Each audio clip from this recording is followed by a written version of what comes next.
नमस्कार। मेरे चैनल में आप सबका स्वागत है। तो आज के हमारे मेहमान हैं श्री संजय अवस्थी। नमस्कार संजय जी। नमस्कार।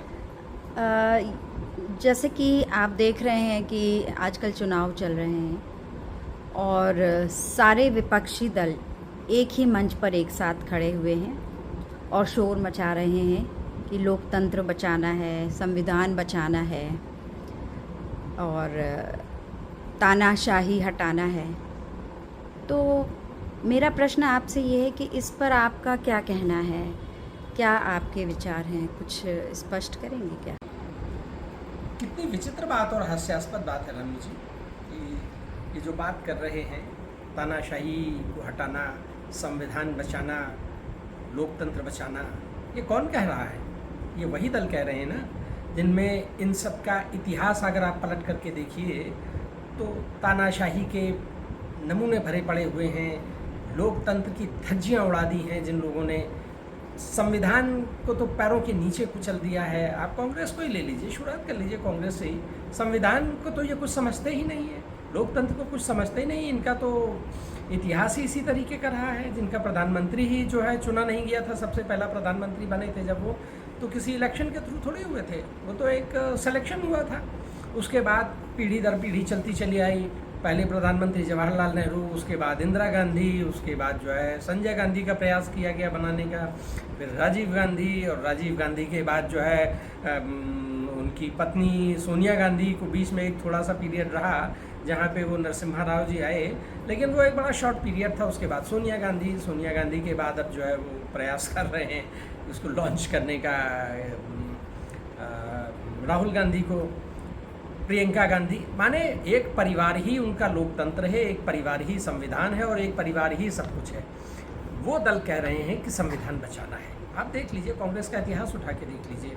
अगर तानाशाही का और संविधान की धज्जियाँ उड़ाने का निकृष्टतम उदाहरण भारतीय इतिहास में है तो वो आप कांग्रेस के इतिहास में देख लीजिए। इमरजेंसी शायद इस पीढ़ी के लोगों को याद नहीं होगा, बहुत सारे लोगों ने नाम ही शायद सुना हो, लेकिन इमरजेंसी में तानाशाही का क्रूरतम चेहरा देखने के लिए मिला था। संविधान की धज्जियाँ उड़ा दी गई थी, लोगों को जेलों में ठूंस दिया गया था, बिना किसी बात के बोलने की आज़ादी नहीं थी, परस्पर पाबंदी लगा दी गई थी।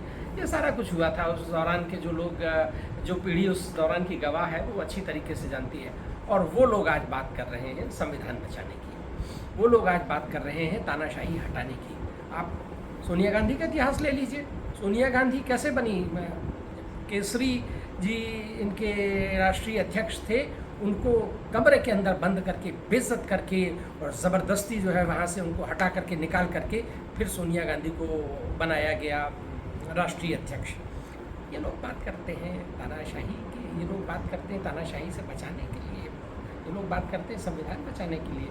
दूसरा आप उदाहरण देख लीजिए, देश का प्रधानमंत्री एक कानून बनाता है संसद में बैठ करके, और कांग्रेस के यही जो राहुल गांधी हैं, जिनके बारे में कहा जाता है कि वो संविधान आजकल बचाने निकले हुए हैं, उन्होंने, कांग्रेस के केवल अध्यक्ष थे, पब्लिकली उस संविधान के संविधान जो पार्लियामेंट में पारित एक अध्यादेश, एक बिल था, उसको उन्होंने पब्लिकली टुकड़े टुकड़े कर दिया। आप किस हैसियत से कर रहे हैं?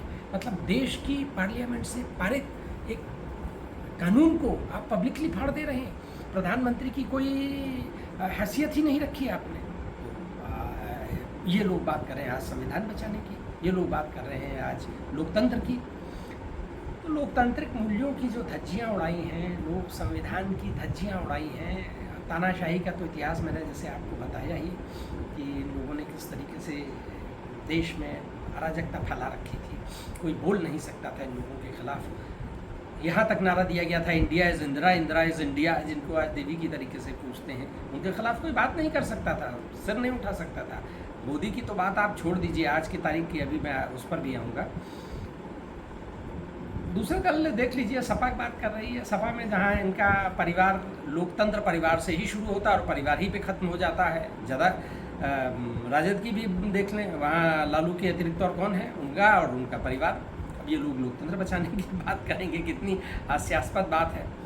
दूसरी तरफ आप देखिए, लोकतंत्र क्या है? जब तक हम ये समझेंगे नहीं कि लोकतंत्र है क्या, तब तक हम कैसे? लोकतंत्र का मतलब ये हर आदमी को अपना काम करने की छूट होनी चाहिए, संविधान के दायरे में वो उसको स्वतंत्रता मिली होनी चाहिए, वो जो चाहे वो काम कर सके, जो चाहे वो बोल सके, जो चाहे वो जिस तरीके से अपना चाहे वो व्यवहार कर सके, लेकिन एक संविधान की सीमा के अंदर कर। और सरकार जो बदले वो एक संवैधानिक तरीके से बदलें, तो पब्लिक की उसमें पार्टिसिपेशन हो, वो लोकतंत्र। अब आप देख लीजिए कि इमरजेंसी लगा दी गई थी कांग्रेस के टाइम में, कोई नहीं पूछने वाला था, चुनाव होते थे, रिग कर दिए जाते थे। अब देखिए आज की तारीख में क्या हो रहा है, लोग कह रहे हैं कि साहब मोदी जो है तानाशाह है, मोदी जो है लोकतंत्र को ख़त्म करने जा रहा है। मैं आपको उदाहरण दूं, मोदी जिस दिन चुने गए थे उस दिन संविधान ये पार्लियामेंट में गए थे और पूरे दंडवत, साष्टांग दंडवत पार्लियामेंट की सीढ़ियों पे किया था। ये उनका निष्ठा दिखाता है लोकतंत्र के प्रति, लोकतांत्रिक मूल्यों के प्रति। दूसरी चीज़ आप देख लीजिए, मोदी को जितनी गाली दी गई है, छोटे से लेके बड़ा आता है, कोई भी आदमी जहाँ चाहे वो उसको गाली दे सकता है, कुछ भी कर सकता है। लोगों ने क्या क्या नहीं कहा, मौत का सौदागर, उनके माँ बाप को गाली दी गई, उनकी जो है जाति को गाली दी गई, कितना कुछ नहीं कहा गया, लेकिन मोदी ने इसका कोई जवाब नहीं दिया, इसका कोई प्रत्युत्तर नहीं दिया, इधर से सुना और उधर से निकाल दिया। यही लोकतंत्र होता है। तीसरी चीज़ आप आ जाइए कि मोदी के बनने के बाद, प्रधानमंत्री बनने के बाद देश में राष्ट्रपति शासन कितने राज्यों में लगाया गया। इसके पहले के उदाहरण हम देख लें कि सरकारें जैसे ही बदलती थी केंद्र में, राज्यों की सरकारें धड़ाधड़ गिरा दी जाती थी, वहाँ राष्ट्रपति शासन लगा दिया जाता था। ये कांग्रेस के टाइम में भी हमने देखा और लोगों के टाइम में भी देखा कि तुरंत राज्य राष्ट्रपति शासन लगता था और चुनी हुई सरकारों को बर्खास्त कर दिया जाता था। मोदी के आने के बाद किसी भी सरकार, देखिए आप कितना अराजकता रही है, पश्चिम बंगाल में रही है, दिल्ली में रही है, कहाँ कहाँ कितने कितने उत्पात मचे हैं, मगर कोई राष्ट्रपति शासन नहीं लगाया गया। हर संवैधानिक काम का कितना विरोध किया गया। आप देखिए कि किसान आंदोलन जो खड़ा किया गया था, फर्जी किसान आंदोलन, एक केवल विरोध करने के लिए देश में उत्पात मचा दिया गया था। एक अच्छे कानून लाए थे हमारे देश के प्रधानमंत्री माननीय नरेंद्र मोदी जी, अच्छे कानून लाए थे जिससे अगर ये लागू हो जाते तो देश के छोटे किसानों को बेहद फ़ायदा होता, लेकिन उसका असंवैधानिक तरीके से विरोध किया गया। आप पार्लियामेंट में पास कानूनों को सड़क जाम करके रोक सकते हैं, उनका विरोध कर सकते हैं, उनके ऊपर हत्याएं करा सकते हैं। कितनी हिंसा फैलाई गई थी, पूरे देश को जाम कर दिया गया था, दिल्ली की सड़कें रोक दी गई थी। एक और छोटा सा उदाहरण मैं दूं आपको, अभी हाल ही में एक केस आया है, रोहित वेमुला हुआ करता था, जिसको बारे में अभी बताया गया कि नहीं साहब वो गलत केस था। रोहित वेमुला नाम का एक साउथ का किसी कॉलेज का स्टूडेंट था, जिसने एक फर्जी कास्ट सर्टिफिकेट लगा करके अपने को SC ST डिक्लेयर किया और उसके सारे बेनिफिट लेता रहा। जब पता चला तो उसका जो है वो क्लास से निकाल दिया गया और उसका जो है एडमिशन कैंसिल कर दिया गया था। उसने सुसाइड कर लिया, सस्पेंड कर दिया गया था, इसलिए उसने सुसाइड कर लिया, क्योंकि वो बेइज्जती वो नहीं बर्दाश्त कर पाया। उसको पूरे देश में हंगामा मचा दिया गया। उन्होंने कहा नहीं साहब ये SC ST था, ये SC ST था, और ये जो है केंद्र सरकार ने इसको जो है ऐसा माहौल बना दिया है कि केंद्र इसको सुसाइड करना पड़ा।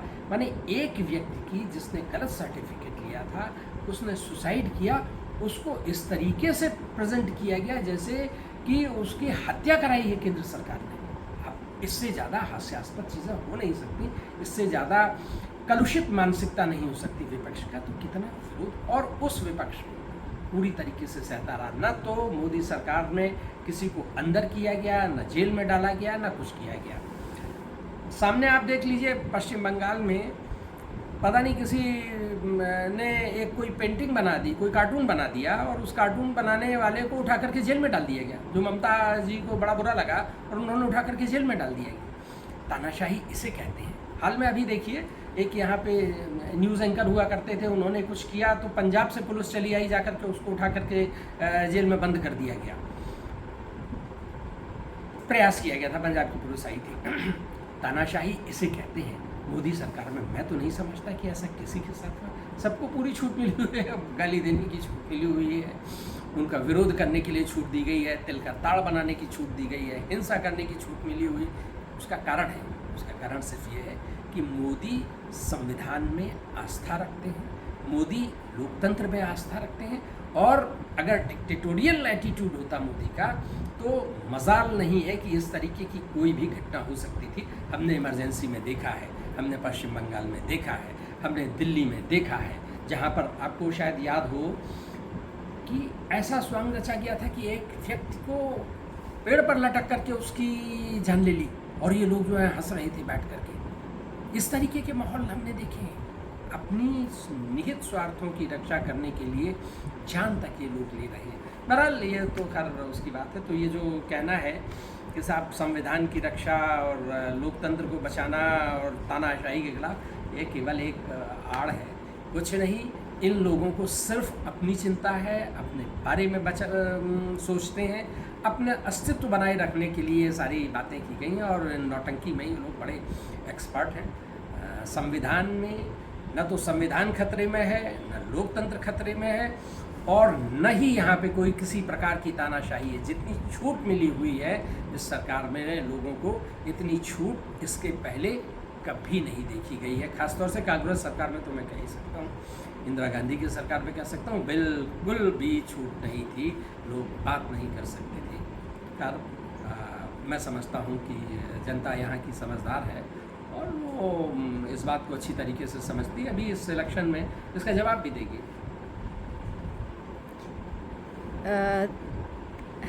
धन्यवाद संजय जी, आपने काफ़ी बातें स्पष्ट की, और अब हम लोग कुछ बातें कुछ और विषयों पे भी विचार करेंगे अपने अगले वीडियो में। धन्यवाद। धन्यवाद रानू जी।